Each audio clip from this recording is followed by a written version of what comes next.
مذہب اسلام میں چند ایک اشیاء کا کھانا حرام ہے، ٹھیک ہے. جن کے نہ کھانے کے روحانی فوائد کے علاوہ جسمانی فوائد بھی ہیں. اچھا. تو میں یہ پوچھنا چاہوں گا کہ سور کا گوشت نہ کھانے کے جدید سائنس کے مطابق کس قسم کے آپ نے اسٹیٹمنٹ دیا، آپ اس کی تائید میں بتائیں. آپ نے جی تو سوال ہی نہیں کیا، آپ نے کہا کہ روحانی فوائد کے علاوہ نہ کھانے کے جسمانی فوائد جی بھی ضرور ہیں. ہیں. آپ مجھے بتائیں کیا کیا فوائد ہیں مثال کے طور پر ہم سور نہ کھانے کے. نہیں، یہی تو میں پوچھنا چاہ رہا ہوں آپ سے. پہلے بتا رہے تھے، آپ پوچھنے لگ گئے. یہی تو میں ایک چیز کا پوچھنا چاہ رہا ہوں آپ سے.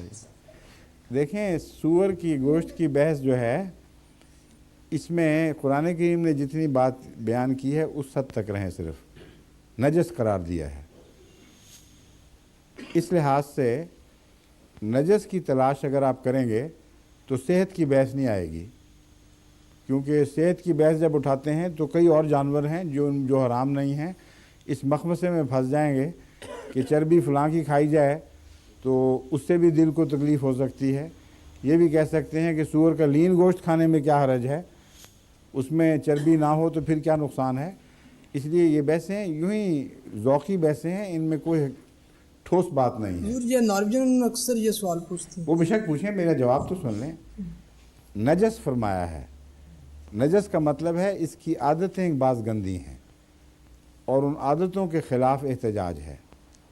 دو باتیں اس جانور کی میں نے تحقیق کے بعد معلوم کی ہیں جو قطعی طور پر درست ہیں. ایک یہ کہ جانوروں میں سب سے زیادہ ہومو سیکشولیٹی سور میں ملتی ہے. دوسری بات یہ کہ یہ اپنے ضرورت پڑتی ہے تو اپنے بچوں کو بھی کھا جاتا ہے، حالانکہ گوشت خور جانور نہیں. یعنی جب بچے مرتے ہیں اس کے تو ان کو بھی کھا جاتا ہے. یہ دو عادتیں ایسی ناپاک ہیں. اس دوسری عادت کا تو مجھے اس طرح پتہ چلا کہ ہمارے وہاں زمینداری کے دوران سور کا مسئلہ ہوتا تھا، اس کو کیسے مارا جائے. تو امریکہ سے ایک تحقیق آئی اور ایک دوائی تجویز ہوئی کہ یہ دوا اگر سور کے کسی بچے کو پکڑ کر کھلا دی جائے تو وہ مر جائے گا، اور اس کا جسم دوسرے یا بیماری کے جراثیم تھے، اس میں مجھے پوری وضاحت سے یاد نہیں، مگر مقصد بیماری کا ہی تھا، کچھ ٹیکہ تھا کوئی لگا دیا جائے تو بیماری سے مرے گا. اور سور کو عادت ہے کہ اپنے مرے ہوئے بچے کھا جاتا ہے، چنانچہ جب وہ کھاتا ہے تو اس میں بیماری پھیل جاتی ہے. پھر جتنے سور مرتے ہیں ان کو دوسرے سور کھانا شروع کر دیتے ہیں.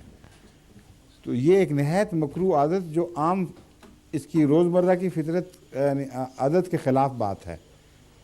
جو سبزی خور جانور ہو وہ اپنے بھائی کا گوشت کھاتا ہو، جس کے خلاف قرآن کریم نے بڑا احتجاج فرمایا ہے. تو میرا یہ تاثر ہے کہ عادتوں کے لحاظ سے نجس ہونے کی وجہ سے اس کے خلاف احتجاج ہے.